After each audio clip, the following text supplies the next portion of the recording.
My guest on this episode of Suds Search is Stephan Bajaio. Stephan is the Chief Evangelist and co-founder of Conductor, a search and content intelligence platform that helps marketers create and optimize content to improve visibility online. Stephan has a well-earned reputation for being one of the really good guys in our industry. He is an in-demand speaker, podcaster, and SEO expert. He co-hosts the extremely impressive podcast Search on Tap and the equally impressive webcast Search from Home. His company Conductor puts on the C3 conference and the annual Searchie Awards. Stephan has a gift for identifying problems. He has an innate sense of when things aren't working right. I'm going to start our conversation asking him about some of those problems and how SEOs might begin to solve them. One problem he's noticed is a lack of access to decision makers. Simply put, SEOs don't have a seat at the table where decisions are made. Stephan notes that SEOs often have access to data that can help every facet of the organization, but for some reason, they remain several degrees removed from the C-suite. He'll explain how SEOs can evangelize for their data. We'll also have a frank conversation about problems with the SEO industry. Stephan is fond of the phrase, if you're not helping people, you're just selling stuff. There's even a t-shirt. I love that phrase and Stephan's laser focus on value.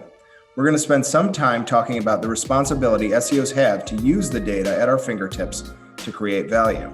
Grab a beverage and join me for a conversation with the extremely interesting Stephan Bajaio. We'll talk about where SEO belongs inside of a large organization, how SEOs can add value to virtually every facet of a company, and I'm going to ask him what a chief evangelist does.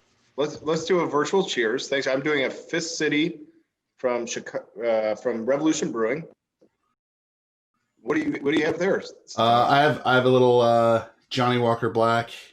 I usually go rocks, but today we're going straight up. So, cheers! Thanks for having me, Mark. Thanks. All right, great. Well, welcome to Suds Search. I am very excited to talk to you. There's a few people I know like you, but I started to watch some of your presentations. It's very interesting. You're very good at solving these problems too, but you have a very keen eye for problems with our industry and how it works in the workplace. And I wonder, were you, as a kid, one of those kids who would always ask why? Like my daughter was always like, why? Is that sound about right? Oh, it's 100% the case. I'm like it's funny you bring that up, and it's rare that I get like asked that question, but yeah, I'm more of a person who is, I didn't like injustice. Like as a little kid, right? Like if I saw injustice, it like fundamentally bothered me. So if I saw an adult do something that I felt like an adult wasn't supposed to do, I was constantly like maybe too anxious and frustrated by that as a kid, not to get on the leather couch here, but like, yeah, it didn't really, I always wanted to understand. Now I didn't take things apart. I wasn't like the mechanical kid. There's a lot of people in SEO, I don't know if you've noticed this, who are musicians or like they're car buffs. Like they'll hot rod cars, or they'll like take cars apart. They'll do stuff like with cars. They're very mechanical in that way. And then there's a bunch that are very musically inclined. How many SEOs do you know that actually play or like an instrument or like? You just described like two of our team leads who are good friends. Andrew is the musician who can play like 5 instruments, and then Adam is just. There's constantly stuff being delivered to our office for him to like work on his car with, because he has porch pirates by him. So he sends it to our office. And so, yeah, it's constant. Yeah. It's kind of amazing. I think you're spot on. We have like, I've said this before at Conductor, like our pro services team at one point, I think we were like 65, and we definitely could have put together like 2, if not 2.5 full bands. Like not ska, because I don't think we had like trombones and stuff, right. But we definitely had like, and people that still tour, people that have been on Spotify, like legit people that were like, we're going to make a living out of this. And they're like, I don't like living in a van, so we're going to go the SEO route.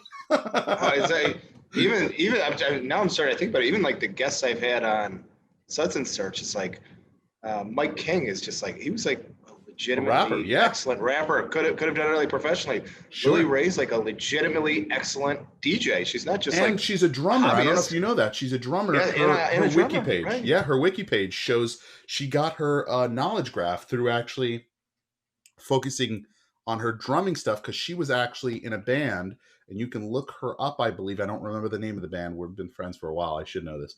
On Spotify. Totally. So yeah, cool. Well, I love this ability of yours to kind of find problems. And I thought what I would do with you for a little while is bring up a problem. I think that before you can figure out a solution, you really need to get to the root of the problem, which I think you do well. And Fair then enough. maybe we can figure out how to do this right. So the first problem I've heard you present on is that the SEO isn't in the room. So my family, we're huge fans of Hamilton, and Aaron Burr has this like song where he's like, I want to be in the room where it happens. Yep. And the SEO is not in the room where it happens. What gives? It's a great point.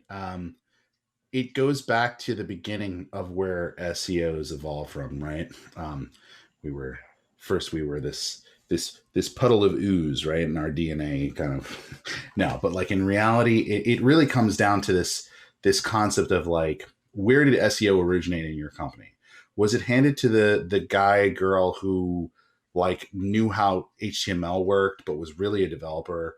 And again, we're going to be like super generalist about this. So do not, if you're an extroverted developer, good on you. There's not as many of you as there are introvert ones, just happens to be a trait. So that said, those individuals aren't really the best evangelists, right? And they're not taking the message of why this is important. They are the one who was really good at what they did. And they were told like, okay, yeah, the CMOs heard of this thing called SEO. And it was, I make the joke, Stephan's employment opportunities, right? Like it was really like more of a like, I used to go to dinner parties. I'd have to explain. People say, what do you do? And I'm like, oh crap, I'm gonna have to start here. And you start with this whole like, what is SEO? Like I have to teach you what the letters of my job mean. And you get a lot more wristwatches than eyebrows being raised, right?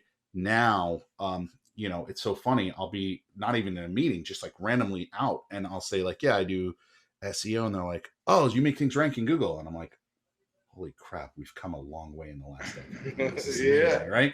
So yeah, there's half of that not being in the room had to do with like the general knowledge of the average individual as to what the hell we were doing was like infinitesimally small. And the other portion was, it was unfortunately the evangelism of this data was left to, in many cases, the most ill-equipped individuals to get the points across in a business context. So those who speak tech do not necessarily speak exec.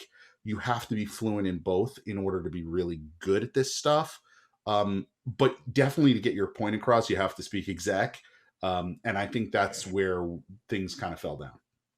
Yeah, so that was going to be my second problem to talk to you about is, so the people who are making the decisions, the people who are in the room, they don't even know necessarily what they have with us. They're kind of confused. They know a little bit, maybe a surface level. Can we coach them? How do you coach the exec to use you, to really know what you're capable of, and how to get full utilization out of your SEO team? Sure. So an SEO team is a nice like plurality that doesn't necessarily, it makes me want to drink actually, but the SEO individual that often is called the SEO team, right, is good correction, yeah, right, is just basically, this is part of evangelism, right? The concept of evangelism and is this idea of, I will give you something that is good for you, but first you need to recognize why it's good for you. Now, if I try and tell you it's good for you because I'm saying it's good for you, you're not adopting it. You might be interested, but you're not adopting it as yours. The ownership of it is the key, right? So if I don't tie it to your motivating factors, if I don't walk in with a compelling argument, business case, put in context of what you're trying to accomplish. If you're working, for example, you work at a publicly traded company. Number one thing you should be doing right now is pulling up your quarterly statements from your CEO, and you should be figuring out what he or she is talking about to the street, because that is ultimately the fastest thing that's going to rocket whatever report you do. I remember a case we were working with Dell Software back in the day, and this was like Michael Dell actually ended up seeing a report that my friend who was head of SEO worked on. And then he ended up having a back and forth with Michael Dell. which is amazing, right? And it's because that is amazing. Yeah. what was focused on, right, was something that mattered most to an individual who then got interested. So if you're going in there and talking about the impact of canonical tags on the business, you have lost them, right? Do not. That's the weeds. Great point. That's the weeds. You're rolling my eyes back in my head. Like, I don't know what's going on here. Don't use your jargon. Use their jargon, talk in their terms, and use their motivating factors. If revenue is the motivating factor, then it better be the outcome. If brand is the motivating factor, then it's about visibility, right? And so start looking at what they're trying to accomplish. Maybe it's a net new product your company's coming out with. Well, before you have a page live on the site, if you did a bunch of keyword research, which we call keyword research, but in reality, and we might talk about this later, Mark, is actually business intelligence. If you walked in the door, which is the virtual door, with a report that says, here are the players in the space. Here's the way people search for these things. Here's the variation of the way people care about these products and services. Here's some of the partners we could consider. And you actually forwarded that to your boss and they forwarded that up the chain, you're going to get some attention. You're going to get some attention. Totally. And I think another problem that you've been able to point out is it's not really the client. Sometimes the problem is us. It's the SEO industry. And so, to the extent that people know about SEOs, I saw you had this great shirt. I want this shirt. It's, if you're not providing value, you're just selling stuff. If you're not helping people, you're just selling stuff. If you're not helping people, send me your shirt size. I have to figure out, I'm not going to send you a used one. I got to figure out someone who still actually goes into our office in New York, and I will have them ship you one because I think we still have them, and I would love for you to have one. So I would love it. Thank you for that. But yeah, I love this phrase. And it's about addressing a problem, I think, with SEOs. We have a well-earned reputation, don't we? Yeah, you know what it is? It's like, I think I said it at Advanced Search Summit. I said, the worst thing that ever happened to search data is that it got stuck in SEO. Unfortunately, we are the keepers of so much knowledge of a lot of things. Think about what it means to be, for those who know, right? Those watching, listening who know. You know that to be an actual SEO, you have to know more than, simple markup of a page, right? You have to understand audience and intent. You have to understand actual on-site elements and how they play together. You have to know technical aspects that are in the background that are affecting things. You have to know how to read the landscape in terms of where you decide to take your shots. There are so many, and that's not even counting UX, UI, understanding the processes of content creation, understanding brand and merchandising in many cases. There's so much you end up basically being cross-functional and being hopefully a center of excellence forces you to learn that, like, I actually believe the SEO should really be a fast track to CEO. And I know that sounds insane, but like, you're touching so much of or at least to head of digital. You're touching so many parts of the business and you're so in tune with that I feel like you've gotten one of those, I don't know which company does it. I feel like it's GE, puts you through that famous management process where they make you work in all the different divisions. I'm familiar. Yeah. Right. And it's like it's some kind of weird, I'm not sure if it was a Six Sigma thing or like, basically they put you through this management training course so that you get experience all around the business. And it's a fast track to executive management, because you will have said you live that for a brief moment. Well, an SEO lives that for their lifetime, essentially. The brief moment is how long they choose to deal with the nonsense that comes along with it. But in reality, like, you do live how hard it is to pump out content, how difficult it is to make changes to the website. All of the difficulties end up being your roadblocks, unfortunately. And that is kind of amazing in a way. Well, you made this point in a talk I heard. I thought it was such a good point. So you're an SEO. Let's just say we usually sit in a lot of these organizations. You are siloed within a department, which is siloed, right? Yep. You're pretty far down the food chain. And yet you probably have the most important data for the HR person who needs to hire 100 people in the next quarter. And you're not even like 2 degrees removed from the HR person. You're like miles apart. Yep. I mean, how you've described this as a revolution, which I think is an interesting term for it. We really need to to make a fundamental change if we're going to get in those kind of rooms. But how can you, maybe that example alone, I think is worth discussing for a little bit, but like, how do we get into these kind of conversations? All right. That's a very, Mark, you're super astute at this. You're awesome. I'm just saying, you're really good at asking questions and doing your homework. Okay. So, yeah, you're like the Nardwar of SEO, if you know who I'm referring to. And I don't mean that in the look, so don't worry. But man, good call. So, okay, I agree. One, I've actually called this data by a different name. I think that SEO holds us back. Many people will say that.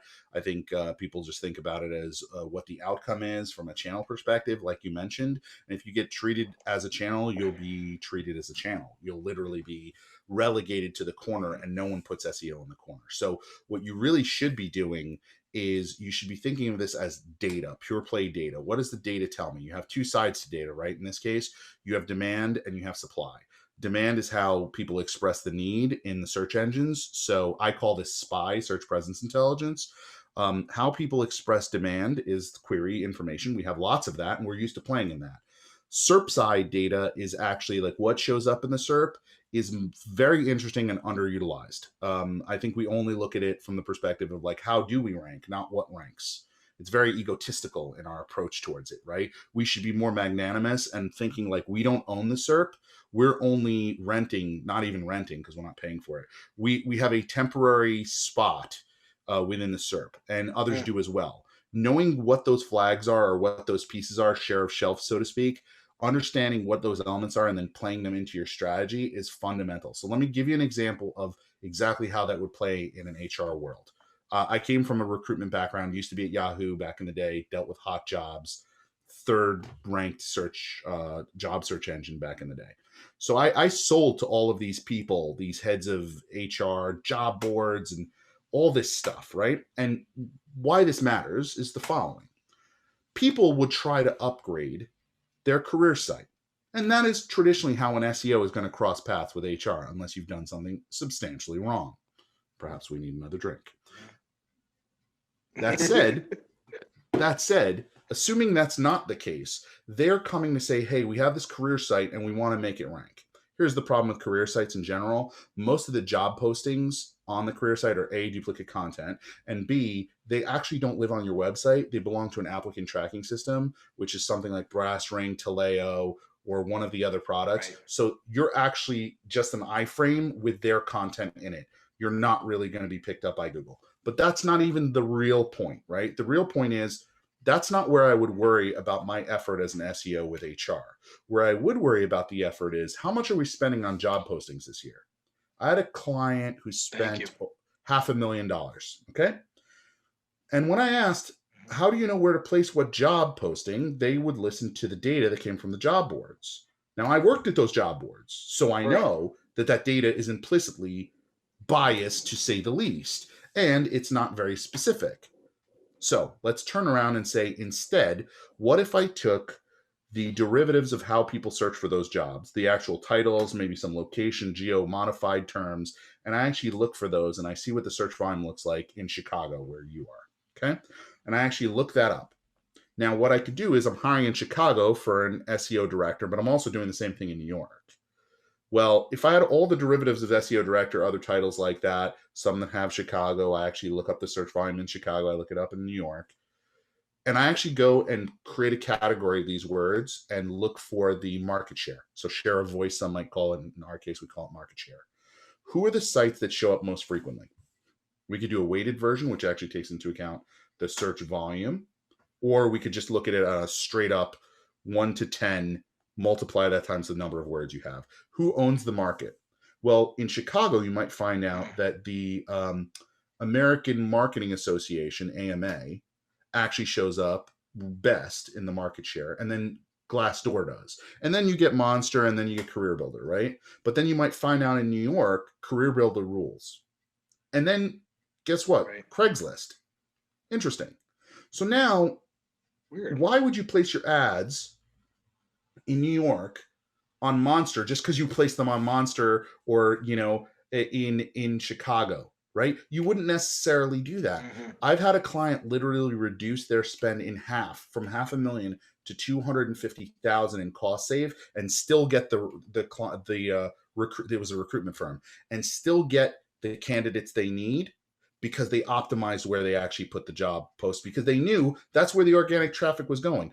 Job boards' entire existence is predicated on this idea that they predominantly rank and then pass that traffic off to someone searching, which ultimately will end up on that career site we talked about that you're not able to actually make rank anyway. So full story full, you really should be thinking about this data a little bit differently. So when you're going to that person in HR, walk in with an idea and say, hey, I heard we're spending this much, or I heard we have this business initiative to hire all these people in all these locations. I wanted to show you, I have this data, and I could tell you which job boards show up most frequently for these terms. I could even put in these URLs and see how much traffic those get organically. So I can say, like, I know there's going to be this many eyeballs per month, potentially, right? Click-through curves, and we know how search volume is. That's pretty cool. Like, you could never otherwise have that conversation with the HR department. You can multiply this times your legal department, investor relations, PR, social, there are so many ways to do this in your company because it's data. If it's all about you ranking the website, that is like myopic, and that is frankly not going to get you a seat at the table where it all happens. But yeah, so the key thing is your job as an SEO. So another point you've made is, this is a problem I was going to ask you about, was the SEO gets attracted to shiny objects. Think of Google Plus back in the day. But Voice if search. you focus on one thing, voice search, good example, yeah. If you focus on one thing and you want to be just indispensable for one thing, it should be this data portion. It sounds like. Is that accurate? Is that where am I? Okay, so I don't want you. I don't want you to be the one trick pony, because as much as I said you could do it for everyone, it's not it will not be the thing they pay you for right now. It will be the thing they pay you for in the future. It'll be the reason why you get more headcount, but it is not the reason today. If you lose your eye off the ball of keeping the organic traffic going, you won't be around long enough to be able to have these important discussions. So again, you are still part and beholden to a business function within your organization. And yes, there is no company I've ever met that's like, yeah, I have enough SEOs, we're good. Like, executives might say that, but there's no one who is cognizant of what the opportunity is like, that ultimately says, no, we don't need another content writer, we don't need another SEO, we're good. We've captured all the positions we want, and our market share is just, can't be beat. So in reality, you have to balance this as part of your job. Part of this can be part of that educational role that you play in your company, that thing where you've been doing the brown bags with people to try and teach them SEO. But rather than teach them SEO, which is very mind-numbing for a lot of people, because think about that, maybe exciting for us, but in reality, a lot of people look at that and go like, Stephan is validating his job for the next hour. Like, this is great, but like, how does this help me, right? People are very, at the core, they're selfish, right? You have to play into that and say, what am I coming, much like we talked about how to influence people, what are you coming to the table with? So if I'm coming to the table with data, for example, here's a good one. Resellers. If your company is very fundamentally built on resellers, do you think it would be valuable for them to understand how a reseller like a Lowe's or a Home Depot are performing? I had a company in the grilling space tell me that their CEO had made the call to no longer work with Home Depot. And I was like, okay, did the CEO have the information that Home Depot kills it when it comes to all the different kinds of grills? Meaning I could almost tell you how much organic traffic those pages are getting. And like, if you made that decision eyes wide open, not saying digital is everything nor SEO, fair.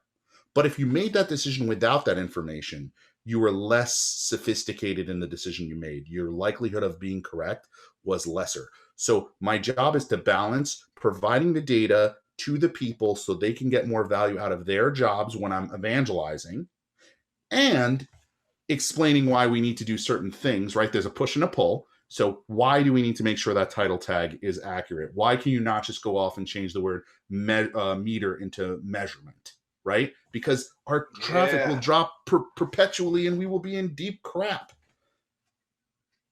Oh my gosh. Well, sorry, you got me started, dude. You had me drinking and doing this. Like, you asked for it.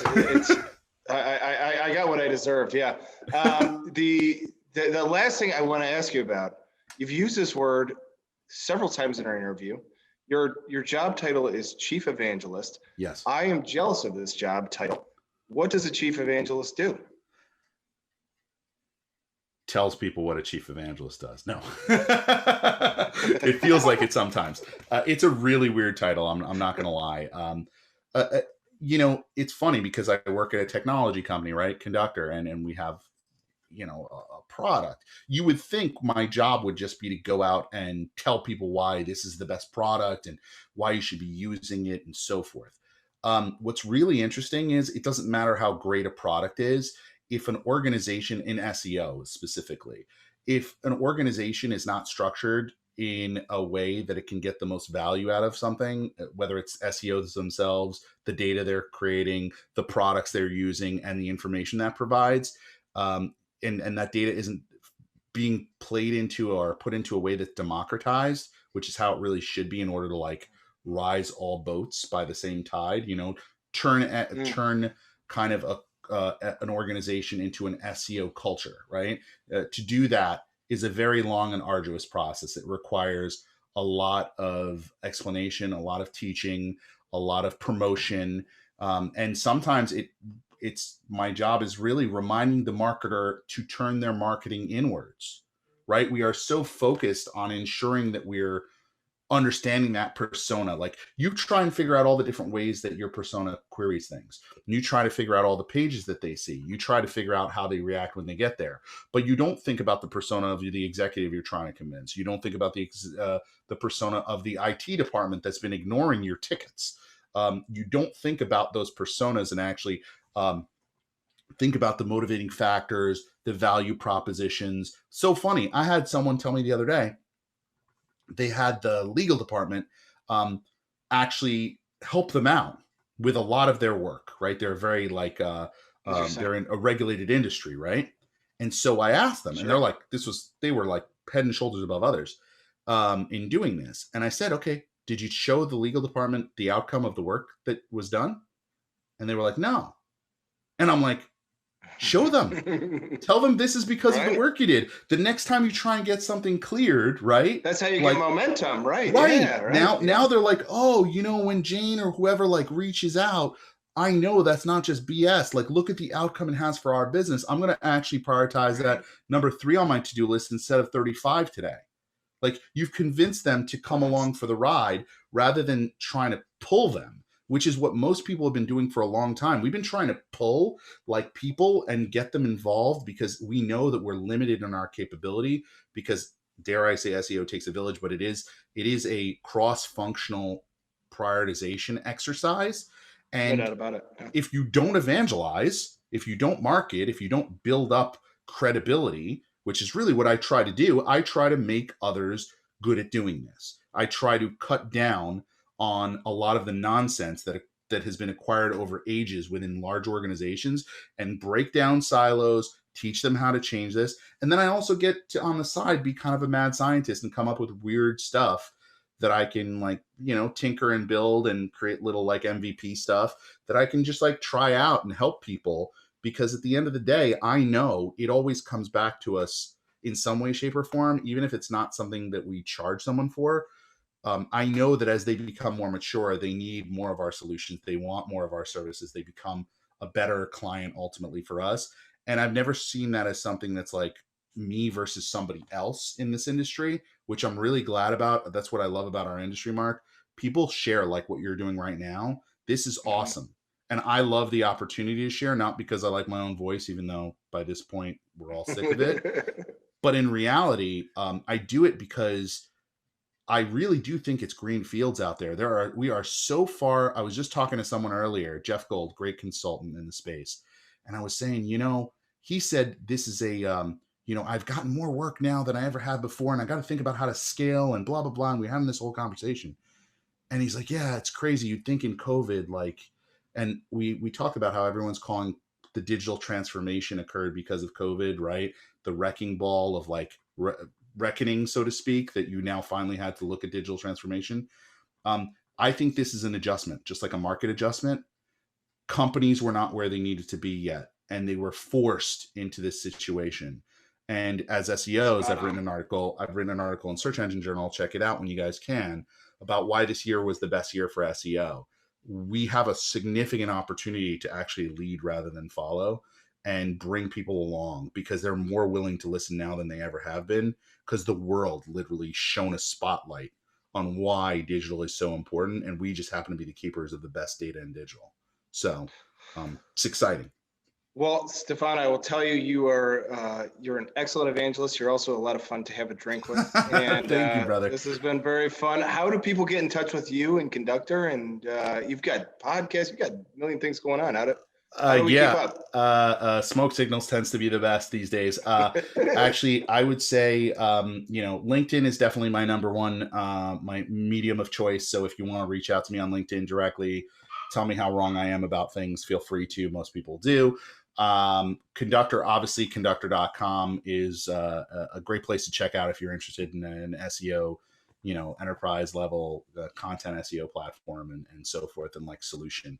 But when it comes to me personally, if you ever want to see the stuff I gab about and you're not tired of my voice, Sephan Bajaio, STEPHAN BAJAIO.com. Just not meant to be anything more than just a reflection project for myself of all the different things I've kind of been out there talking about. And I like to actually look at it from time to time to just realize how far I've come as a practitioner. So I do that for myself, but I also have it out there so that if people want to invite me on stuff like this, it kind of validates me a little bit. But all in all, hopefully it is just getting a great message out, which is the real purpose. Hopefully you guys get value out of today, and hopefully we can all recognize the opportunity that is SEO right now for our companies and our organizations and our clients. All right. Well, I certainly learned a lot, and thank you so much for coming on. I think this is the Wednesday before Thanksgiving, so I appreciate you fitting us in before you take off. I'm going to go enjoy a long weekend and look forward to much appreciated. Look forward to catching up with you in 2021, hopefully. Absolutely. Thank you so much for the opportunity, Mark. This is really a great experience. So thanks so much. All right, Stephan. Well, thanks for coming on, and we'll see you next time on Suds Search. Thanks.